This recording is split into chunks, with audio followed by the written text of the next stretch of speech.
Welcome to the Grid League podcast, where we tell the stories of the players and teams in the Florida Grid League.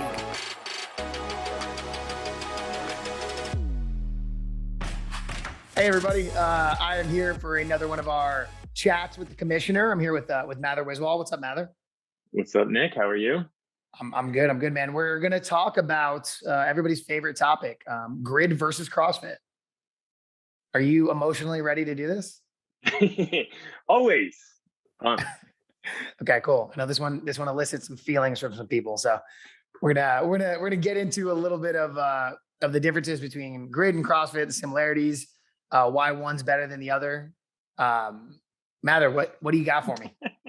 Why one's better than the other? I love how you love it. Well, we did just put out a video recently about the fundamental differences of CrossFit and grid, as far as the structure, what they're all about, purposes and everything. So I don't want to go too much detail into that, but just to recap it a little bit, one of the big fundamental differences, CrossFit at its core, and CrossFit will say this from everything they put out media-wise, but they are a training methodology first. They are a means for you to be fitter and stronger and a better human being. And I 100% agree that they perform all of that. I'm a CrossFitter myself.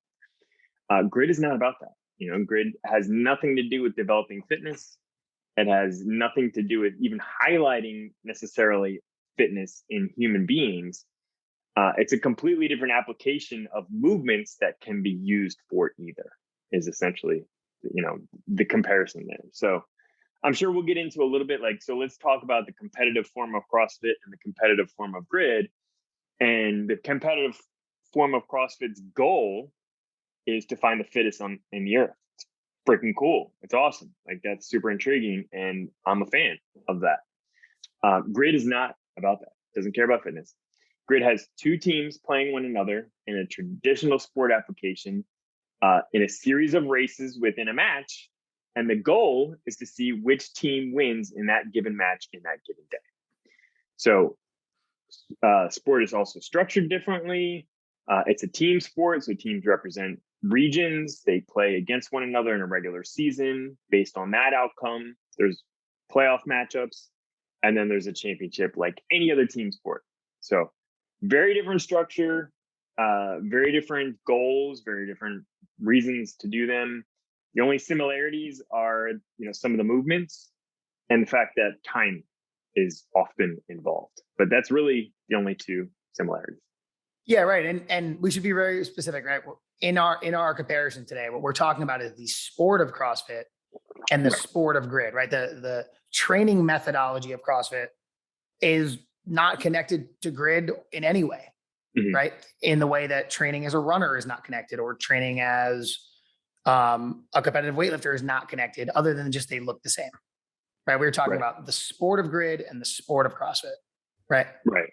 And people on the internet often assume that we have something to do with training because you see pull-ups or you see running or you see weightlifting, which is an understandable comparison, but that's part of the purpose of this, to say those have nothing to do with training. That is an element of a race, just as sprinting is in the 400 meter, or jumping over a hurdle is in track and field, or throwing a shot put is in that version of track and field. So it's an element of competition. It's not an element of developing fitness. Yeah, exactly. And we can probably disagree on this if you want a little bit, but CrossFit has two separate ideas they're trying to do, right? They're trying to do sport and they're trying to do training. And some people think they're doing a good job of that. I personally don't think they're doing a very good job of that. I think they're doing a very poor job of that, because I fully believe in CrossFit. The methodology is like a training protocol, but I'm not a CrossFit gym owner. And a big part of that, of the reason that we're not CrossFit affiliates anymore, was their disinterest in disassociating with those two things, but we're just talking about the sport. So we got that under control. We know we're just talking about the sport, Whenever you train at your home gym, enjoy that. That's not what we're talking about. We're just talking about the sports, right? All right. So what are our major differences here, right? I know one I'm going to say is just that grid is team, right? It is about being on a team, not a collection of individuals, but a team, right? And when we think about our favorite parts of it, that's my personal favorite part about grid. Yeah. right? And that's different from CrossFit, right? Because we have on many teams, people who compete in CrossFit, many of whom at this point who've been to the CrossFit games on a team. Mhm. And I think if you get them to privately speak when there's not a microphone in front of them, they'll happily admit that there's a very big difference in that team aspect, right? Mhm. Yeah, 100%. I mean, just look at the fundamental aspect that a CrossFit team has 4 people, a grid team has 18. So it's a very, very different, requirement of diversity in physical ability, just on team size alone. So let alone what they're actually doing on that team. So completely agree. Like the team component is very, very different.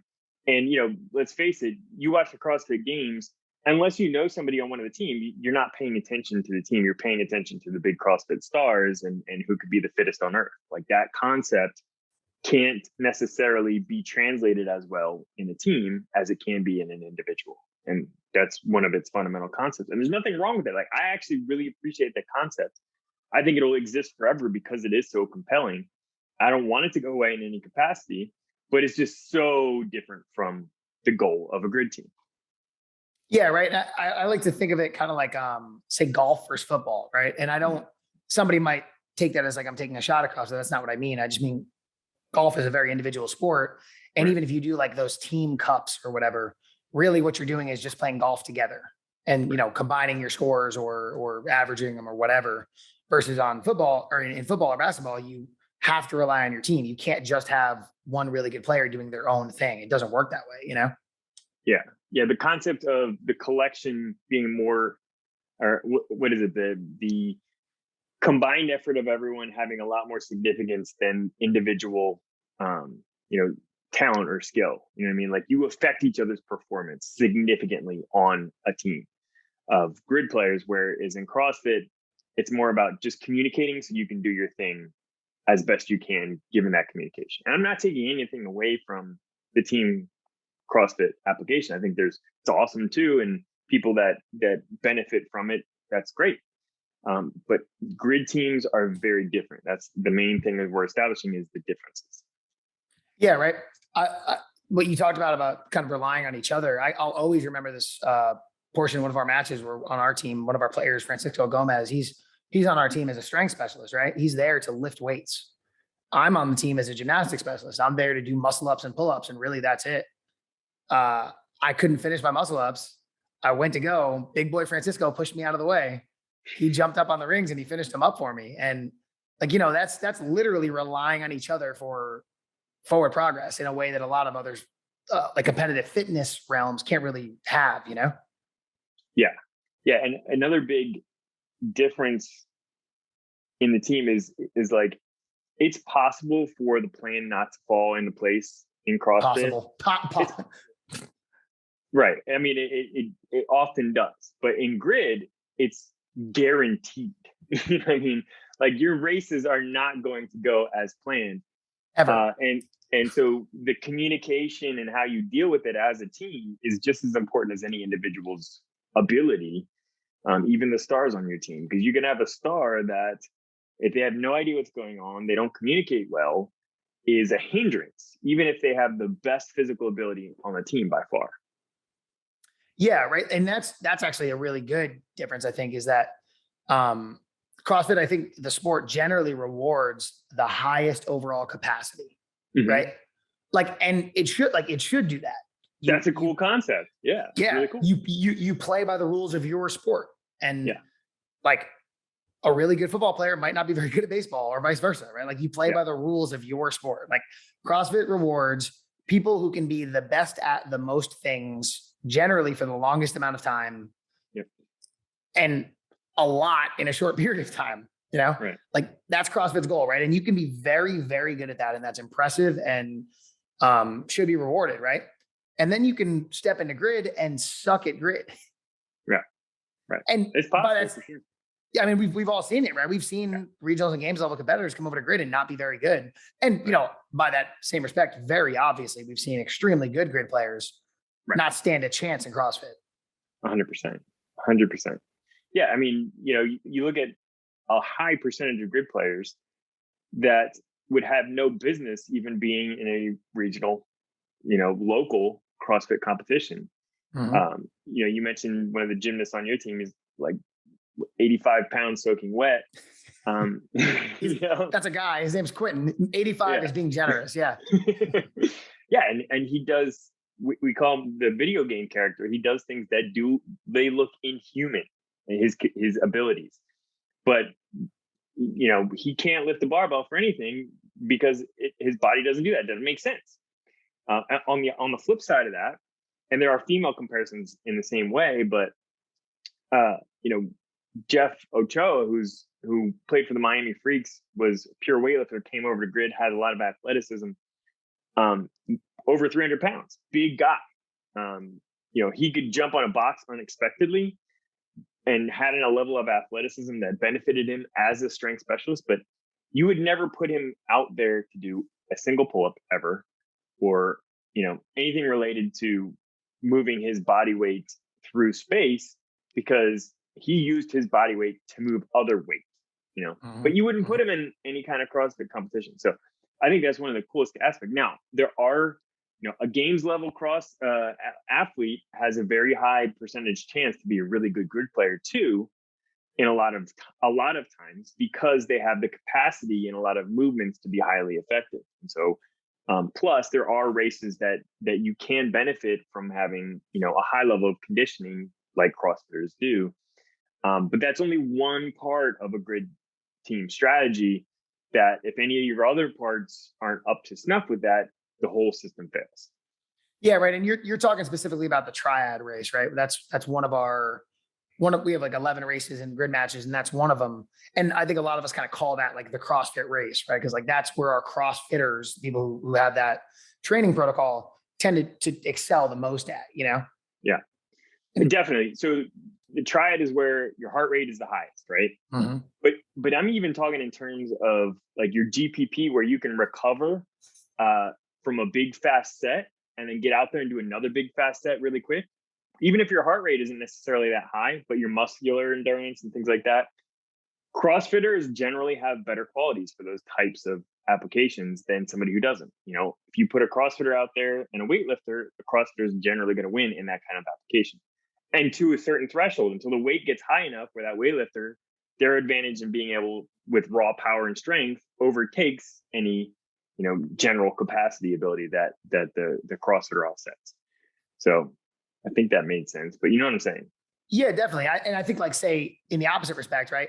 A lot of our grid players, give them 20 seconds, I'd put them up against most games athletes, right? 100%. Yes. 100%. Without a doubt, right? In the same way that a sprinter versus a marathoner, totally different athletes, right?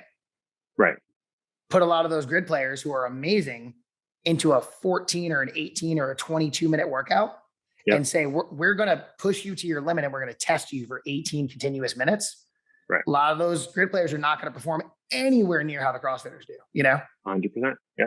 Yeah. And like, I think it's personally really impressive. Some of our players are able to do both at extremely high levels. And that's, to me, is wild. I can't understand that. Yeah. It's super impressive. I mean, and it just goes to show how, amazing athletes we have in both genres. But like you said, to be able to cross over, because moving at 100% effort for a short period of time is a demand that is not typical in CrossFit. And you see it in like the sprints in the games and things like that. A lot of times people that aren't typically at the top, except for Frazier, of course, don't excel at the sprints because it's not something you do all the time in CrossFit. And in fact, you do it quite seldom, but it's everything in grid. So you have a repetitive approach in practicing, developing that skill, but also a lot of people tend to gravitate towards those types of situations if they're naturally good at them. People that like to go hard and fast come play grid, essentially. Right.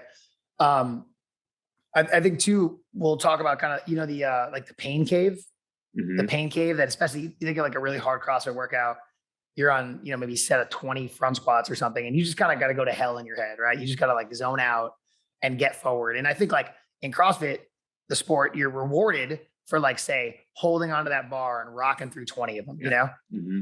And like, that is wildly impressive. In my mind, a player we used to have on our team named Thor Parrish, I go to mine, he pops in my head, right? Like if he picked a barbell up, he wasn't putting it down. Doesn't matter what the set was, doesn't matter what the weight was, like he was just going to go to nowhere land and he was going to keep moving that bar, you know? Then you go into grid and a lot of times it's not beneficial to do that. Right? Almost like never, honestly. Literally almost never. It's like, yo, put the fucking bar down, let somebody else get out here and go faster. 100%. Yeah. Yeah. And, you know, us being CrossFitters and understanding what that pain cave is, and then recognizing how far people are going into it is like one of the reasons CrossFitters love watching CrossFit, you know? In grid, it's a lot more visceral. Like you see what you get, you know what I mean? Somebody's moving really fast and you can see it all. You don't have to have any other perspective of what a pain cave is or what it actually means. You know, 200 pounds is really heavy and that person's moving it really fast. You know what I mean?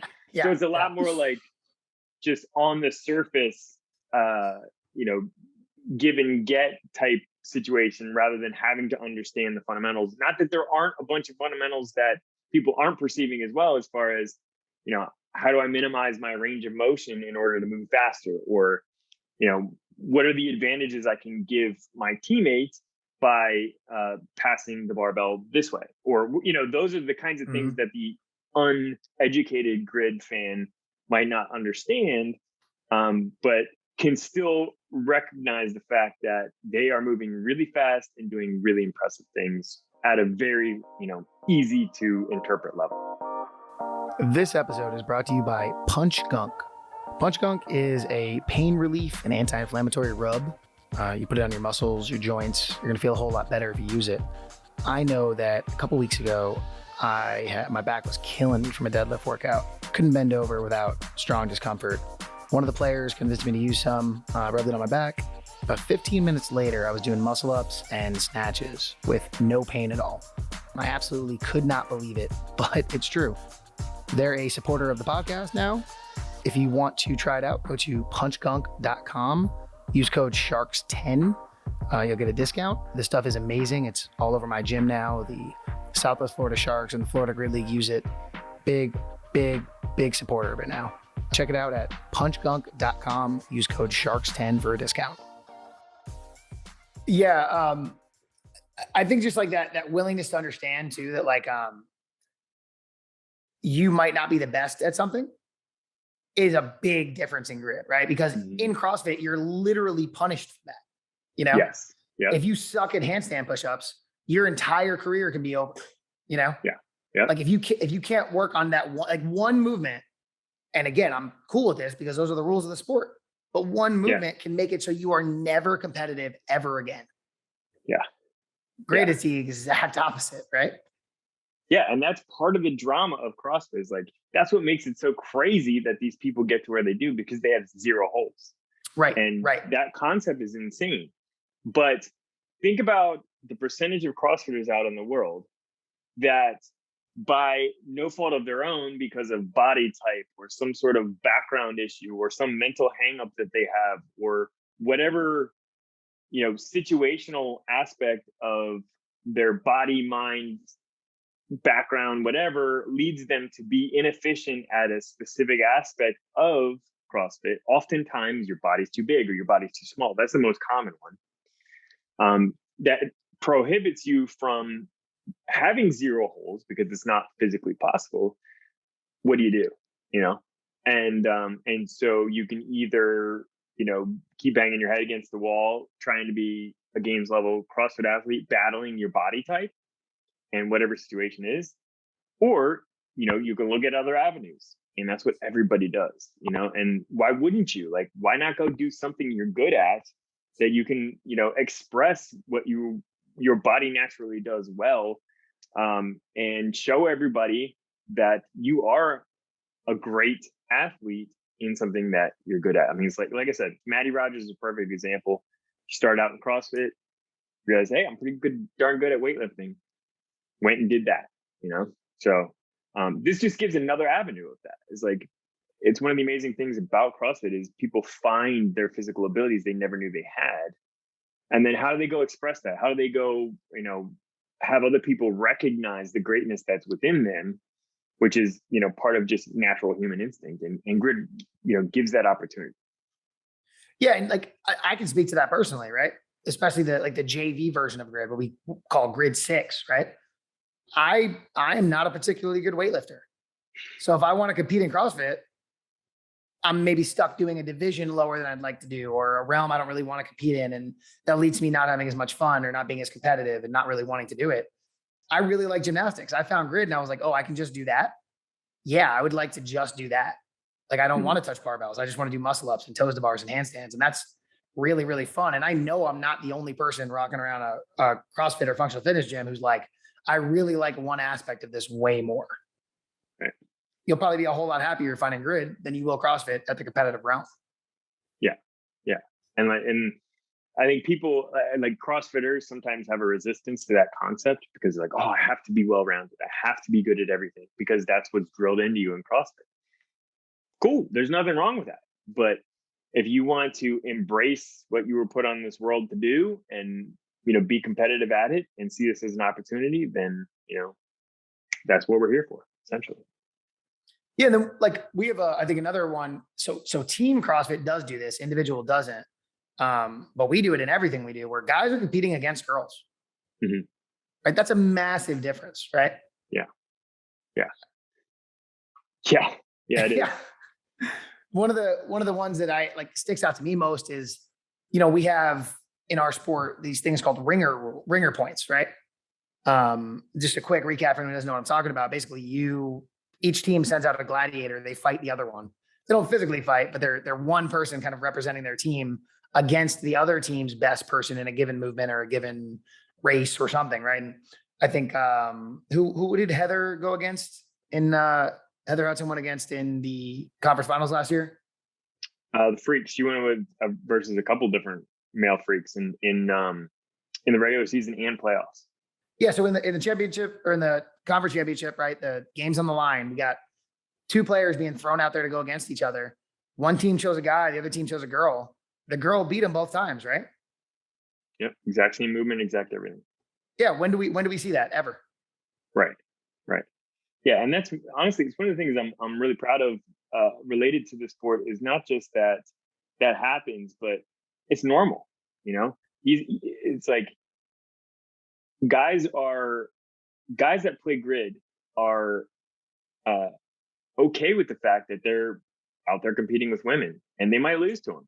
And I think that goes against a lot of natural instinct in a lot of ways. And if you look at comments on the internet, a lot of guys think that that's a foreign thing, but it's like a natural part of our community. And, I think it's super proud. And it goes both ways. Like when a guy beats a girl, it's not just like, oh yeah, it's expected. It's awesome. People are impressed and a part of it. And I don't want to leave out the fact that when there are weighted aspects or distance aspects, we do offset some of the natural physical ability differences between men and women with a difference in weight or difference in distance and that kind of thing when it makes sense. And we're not here to dispute whether men and women have different physical abilities. It's clear they do, obviously. But we just structure the sport in a way that it allows. The main fundamental thing is you don't know who's going to win. Mm-hmm. And each team has the ability to choose who they think is going to do the best, but you still don't know. As long as that fact exists, you can have a competitive aspect. And that's also a foreign, new, different concept that's never existed in sports. Yeah, and I think it's really exciting, right? Like you said, it's not abnormal for a girl to beat a guy in our sport. And it's not unexpected. And there's not oh man, what an upset. A lot of the time, right. You're like, oh, well, they were way smarter than us because they used a girl instead of a guy, Right, exactly. And I think the perception by a lot of CrossFitters oftentimes is that the team is forced to use a female versus male. That's not the case. Like the team decides which gives them the best chance to win. And so you're not forcing anything. It's all decision made by team that can happen given by team strategy, which is also a big difference from CrossFit. Is it takes a very different kind of strategy than CrossFit does, as far as and I would say a different level overall. Like there's a higher requirement of strategy in grid than there is in CrossFit, because you have so many more moving parts. Yeah, I would agree with that, right? Yeah. I think we talked about it a little bit earlier, right? There's a lot of players a lot of CrossFit athletes who can achieve a really high and incredibly impressive level of capacity, right? Or strength, or like athletic activity. But there's a whole different mental game involved with grid. Not necessarily harder or better, but different, Right. Like that pain cave is a reward in CrossFit. If you can achieve that, that's really important.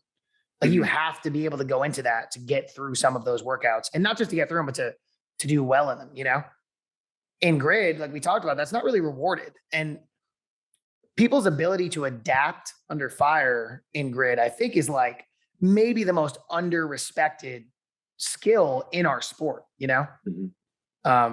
We had a player on our team for years, and I used to always say one of the most impressive things that she could do was talk to me while she was working. Right. As the coach on the sideline, and she may not be saying the words to me, but we were able to communicate as she's cycling a barbell or doing handstand push-ups as fast as anyone in the league. We were able to communicate, and I was able to let her know the plan was changing. You have to do a thing different than you planned on doing when you went out there. How many human beings on earth can do that? Right.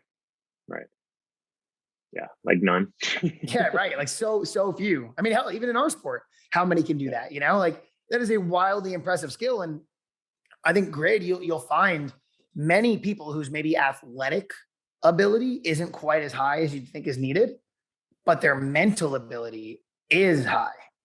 Right. And you're heavily rewarded for that in grid. Like I'll take a smart team over a real strong team most of the time, as the Sharks have shown for many years, Like I think that's super, super important in our sport. Yeah. And, leadership is important in both sports. It's why Rich Froning has done so well, or one of the reasons Rich Froning has done so well in team for so long. But that component of leadership and communication in the team sport of grid is so different, because you have so many different roles, you have so many different abilities, you have so many different personalities, perspectives, that all have to be kind of coordinated. So when you have that one singular player who can help a coach take over some of that coordination and getting everybody on the same page and focused on the same goals and things like that, extremely valuable, because it's so much easier for people to break off from a team and get focused on things that don't help, whether it's something between the players or something on the other side of the grid, or a squirrel running by, or whatever it is. So that component is an underrated aspect of grid, or understood aspect of grid, that only the people that are really involved generally do recognize. But as the sport grows and fans become more involved, that'll become a component that gets tracked and recognized a lot more. Yeah, agreed. I see in the future, right? Like we talk about, you're a big football fan, I'm a big basketball fan. I think of like really cerebral players, like say Chris Paul, right? Yeah. Where he's not, I mean, he's obviously a top level athlete, but in the world of basketball, he's not a top level athlete, right? Right. But that dude is a fucking genius, Yeah. And his ability to move things around and see the game in a way that other players don't will probably extend his career 10 more years than he should realistically be able to, When we're further along in our sport and we have better tracking systems and we have more analysts, kind of digging into our players, I can't wait for them to see somebody like on my team, Val, who knows what's happening at all times, and like the difference in skill that gives you versus just an incredibly good athlete, Yeah. And, when it comes to team sports, I really resonate with the leaders, and they inspire me. They get me excited. So my two favorite players are Brian Dawkins and Reggie White. Incredible leaders in very different ways. They're also both, play on defense, which is also something I prefer or appreciate. But their ability to influence millions, thousands and millions of people, all focused on them at once in a way that impacts them profoundly, is something that would not exist if it wasn't for team sports, and is one of the most important and appreciated aspects of team sports that are for me. So when I see that kind of thing in our sport, in players like Taylor and Blake, people that are leaders that their team would run through a wall for and quite literally do half the time, that's what makes me excited. That's what makes me appreciate our sport so much, is like that natural kind of just people, positively influencing those around them in a way that that is profound and just super important in our world, I think. Yeah, I agree with you completely. We have quite a few of them too, right? I mean, you named a couple, but there's way more in the league. Oh, 100%. And while you were talking, it made me think of another difference that we hadn't talked about beforehand, but like in the sport of CrossFit, there's really no offense defense, right? Right. There's offense. And that's, again, aggressive. You have to go as hard as you can, but you can't really control anybody else's outcome, right? Mm-hmm. We've taken steps to ensure that in our league, you can, Right. We have the opportunity for a bonus flag where if I know that my team is going to be significantly better than you in something, I can make it so that we get more points than you do by a lot. Mm-hmm. We can use the ringer point, and I can do things like track what players you've used on your ringer point. Mm-hmm. How can I make it so that I pick a movement that I know you can't compete with me in? Mm-hmm. I mean, literally, we ran into that situation against Tampa last year, right? We had no strong guys left for the farmer carry. Luckily, they didn't realize that, but had they, that could have been a very different scenario than it was, Right. I love that in our sport, the strategy can outweigh the athletic activity by a fair amount, Absolutely. Yeah. I think it's equally as important as the athletic ability, if not more, quite frankly, because like I said, you can have the best players put out there that will fail if they're put in the wrong situation, or if they aren't communicated with correctly, or, they don't understand things properly. And so the strategy, the communication, the teamwork, the vibe are just incredibly important aspects that equal and trump physical ability for a team. Yep. Yeah, man. I mean, there's a lot of differences, right? I think we highlighted that. There's a whole lot of differences. They're two very different sports, right? Mather's a big fan of competitive CrossFit. I think it's pretty fucking boring. I like grid. So I'm going to go ahead and say that grid's better, but either way, right? Like they're not competitors. They're both incredibly exciting to watch things. And the athletes in both are wildly impressive. Yeah. And just to highlight from a spectator perspective, what the differences are, we talked about some of the key components to competing, but from spectator perspective, grid was designed to be easy to interpret and fun to watch. Like that was the origins of the sport. It's like, how can we make this sport fun, easy, exciting? And CrossFit is not the goal. It's to find the fittest on earth. So there are components of finding the fittest on earth that aren't the most fun to watch. It's just a natural part of it. A marathon row is probably not the funnest thing to watch. And, from a spectator experience, I've been going to sports games all my life, football, basketball, baseball, hockey, all my life, multiple games a year. Started when I was a little kid. That's part of who I am. That's like ingrained in me. That experience is very unique and something that I cherish. That is a much more the experience you get going to a grid match than going to a CrossFit competition. There is no downtime.